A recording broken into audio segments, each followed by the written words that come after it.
Ladies and gentlemen, welcome back to another Mario Maker video. Today we're going to be taking you through some techniques for making puzzle levels.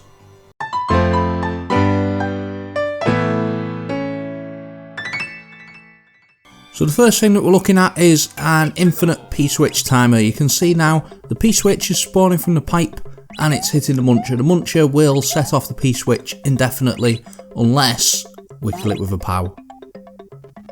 The P-switch timer's gone now. There won't be any more infinite P-switches active. That's a great one for a puzzle level.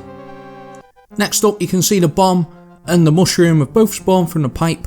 Now enemies will continue to spawn from the pipe, whereas the power-ups will only have one on the screen at a time.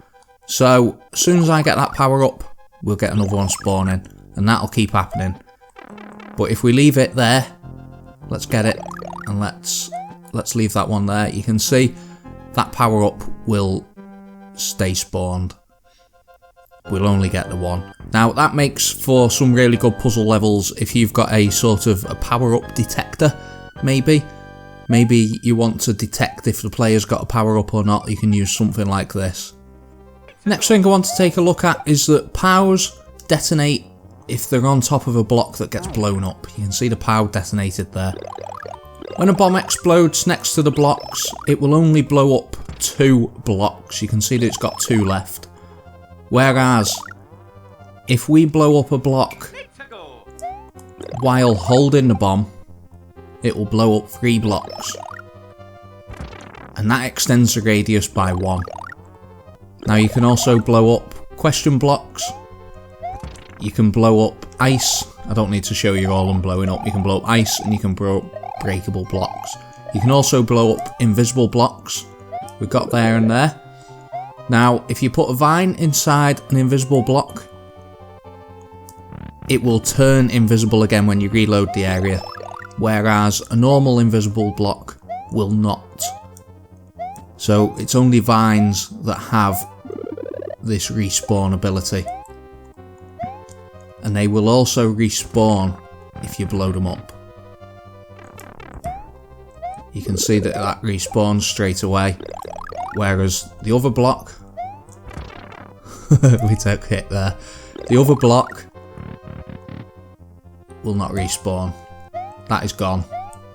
It's only vines that will respawn. So if you've got an area that you don't want people to get to and you've got doors, maybe if you use invisible blocks with vines, that way you will know that the block can't be broken and it's gone. Also, if you put these tracks around hidden blocks as an indicator, that's a good way of letting people know that there's a hidden block there. POW blocks explode in a radius, so you can see that I've got all the coins set out there. Now, if I throw the POW and go through the door at the same time, you'll see a small radius expand from the POW and it'll only wipe out some coins.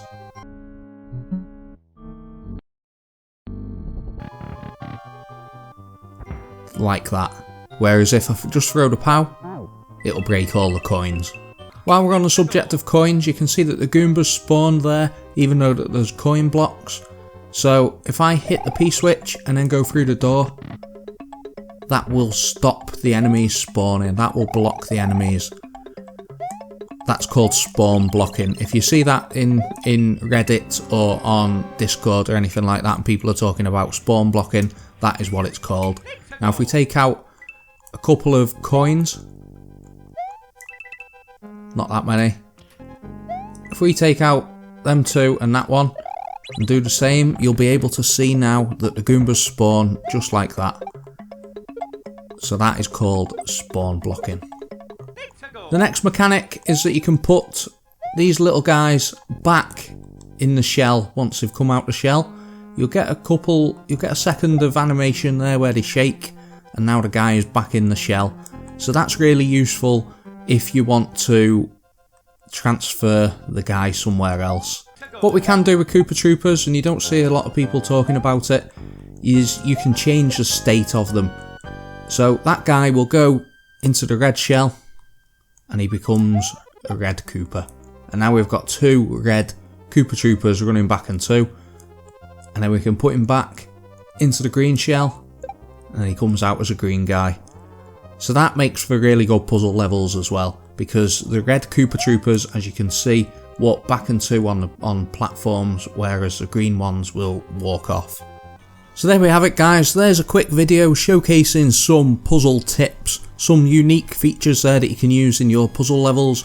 If you've enjoyed it, hit the subscribe button, let me know down in the comments section if I've missed anything, and we'll have to make a second video.